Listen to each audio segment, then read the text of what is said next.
Good afternoon, good evening.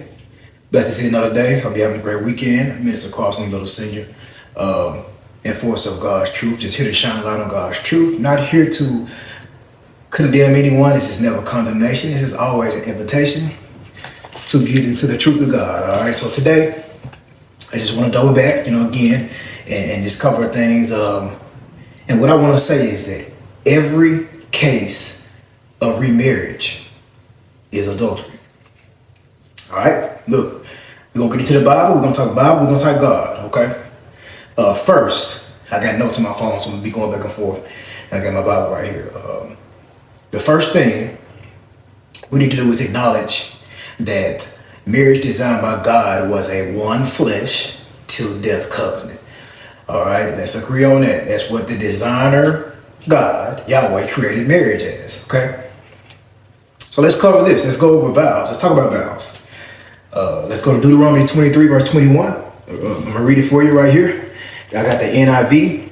All right. And it reads, if you make a vow to the Lord your God, do not be slow to pay it, for the Lord your God will certainly demand it of you, and you will be guilty of sin. So we see that God takes vows very seriously. All right. Right there in that passage. So that's the first thing I want to say. Now, let's go to this thing about those who feel that there is reasons that they can divorce and remarry due to this exception. Well, let's talk about that. Matthew 19 and 9. All right. People saying it's adultery, they're wrong. The Greek translation says, except it be for porneia, and porneia is defined as sexual immorality and fornication, committed as mochia. Mochia is defined as adultery. All right. I did a video on that where the translation says, unless your wife was unfaithful, that's not it. Okay. So porneia is sexual immorality and fornication. Now I'm going to get into that. And adultery is more chill. So it's not adultery. It's not anything that you do post saying I do in a marriage. So check me out. It's an act, again, of sexual immorality or fornication. Okay. So we have to look and see that back in the biblical days, how was marriage consecrated? When a man entered a virgin, okay, by popping that cherry, for lack of better words. That is how marriage was consecrated in the biblical days, all right? So you're saying, well, how is it possible then that that exception means that somebody who had a man go into them wasn't married and therefore somebody else slept with them and married them, and how is it that the person went into a woman that wasn't married to where she had the opportunity to get married? Well, let's look at it. There's cases. There's cases of a woman losing her virginity, but it didn't consecrate marriage. So I'm gonna give you the examples, biblical examples. If we look at Deuteronomy 22, right, verses 25 through 26. Here is a situation where a woman lost her virginity, but marriage was not consecrated. But if out in the country a man happened to meet a young woman pledged or betrothed to be married, and he rapes her, only the man who has done this shall die. Do nothing to the woman. She has committed no sin deserving death. This case is like that of someone who attacks and murders a neighbor. Okay? So for the man found the young woman out in the country, and though she was betrothed, the woman screamed, there was no one to rescue her. So there's a case where a woman lost her virginity, but it didn't consecrate marriage because she was raped. All right. And she screamed out for help. All right. Now, if we go to verse 28, let's look at Deuteronomy 22, verse 28. This is another example that I'm giving you the flip side of that. If a man happens to meet a virgin who is not pledged, not betrothed to be married, and rapes her, and they are discovered, so someone found out that he raped her, he shall pay 50 shekels of silver to the father. He must marry the young woman, for he has violated her. He can never divorce her as long as he lives. So there you see, if it's a case, if a man raped a woman and got caught, he was married and he had to stay with her. So what that would mean is there are cases where men would rape women and not get caught. So you have a woman who's not married, but she's not a virgin, right? Okay, so basically what happened is just say the man came along and raped her and got away with it. So she was no longer a virgin, right? She would be the exception to Matthew 19:9. because she was unmarried, and so someone else came along and assumed that by her being unmarried, she also was a virgin, right? And then this man marries her and later discovers, whether the wife confessed it or somebody else came forward with some other means, that the woman actually wasn't a virgin. Then that man would be able to divorce that woman and remarry without it being an adulterous marriage with that next marriage. Because he married someone who he thought was a virgin, since she was unmarried, but she wasn't a virgin, she had been defiled. All right, so now let's think about this. Women back then desired to be married. Say you get raped by a man, and you know that men only wanted wives who were virgins. You would conceal that, you would hide that, so that you didn't negate or cancel out your chances of being married to a man. So you wouldn't tell your husband that. Now then, maybe down the line, your guilty conscience hits you and you're like, you know what, honey, I wasn't a virgin when we met. That man could leave you because he found out that you had been defiled through sexual immorality or fornication. As Matthew 19:9 says, that man could divorce that woman because he married someone who he thought was a virgin, who was unmarried, but she was just unmarried and not a virgin because she may have been raped. Or that was also the case where the father may have rejected the man who went into her. He didn't want her to be wed to that man. You know, the fathers had to give the daughters away.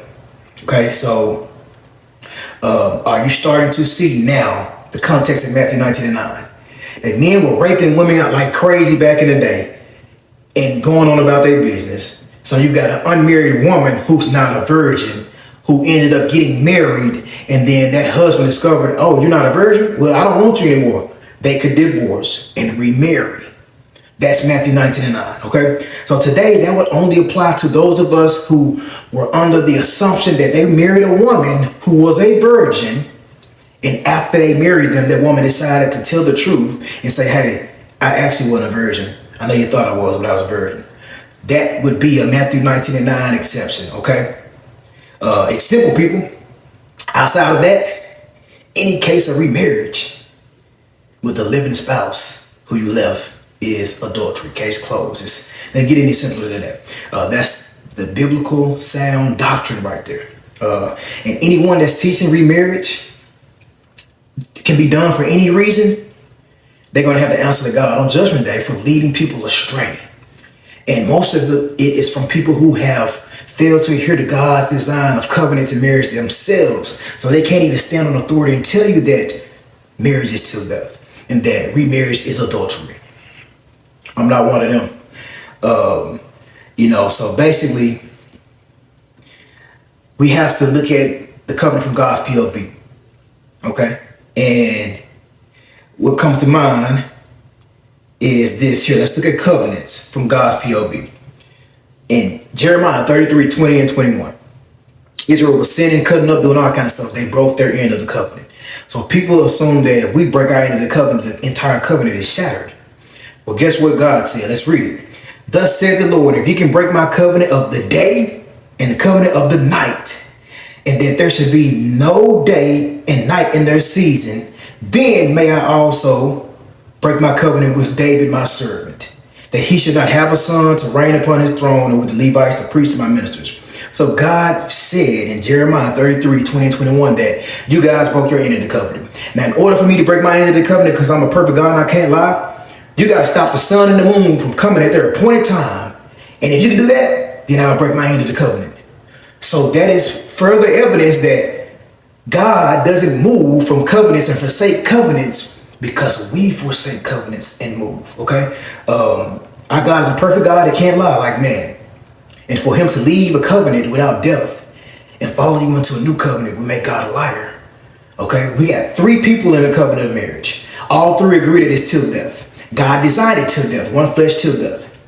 So we all are in agreement, the husband and wife and God. One of the parties decides to divorce, so both parties is severed. The divorce is severed. For whatever reason, it doesn't matter what the reason is, because there is no exception to remarriage, except I just showed you. You married someone who you thought was a virgin and they weren't because they had been defiled, fornication, sexual immorality. So you split, you divorce. Now listen, God holds us accountable for our vows because he holds himself accountable to his vows. So he is not going to get up and watch one go this way, one go that way. And then he goes with them into a new covenant while both are still alive, because all three were in agreement that it was till death. You and the other person forsaking your end of the covenant, as I showed you in Jeremiah, has no bearing on God being obligated to fulfill his end.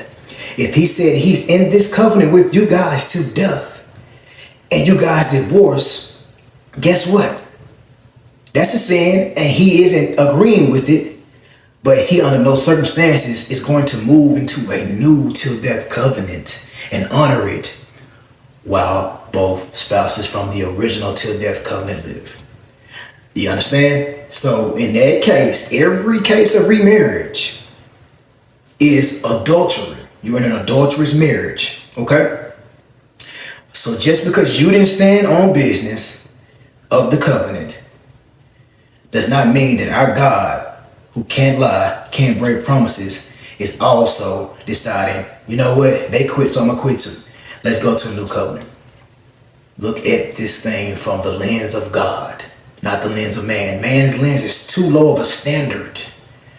It's not good enough. It's not holy enough. It's not righteous enough. God said till death, one flesh. When you divorce and move on, he isn't moving with you because no one has died. He can't lie. He agreed that it was a till death union. So the covenant is not a piece of paper. He can't just go from one to the other. It's got to be death.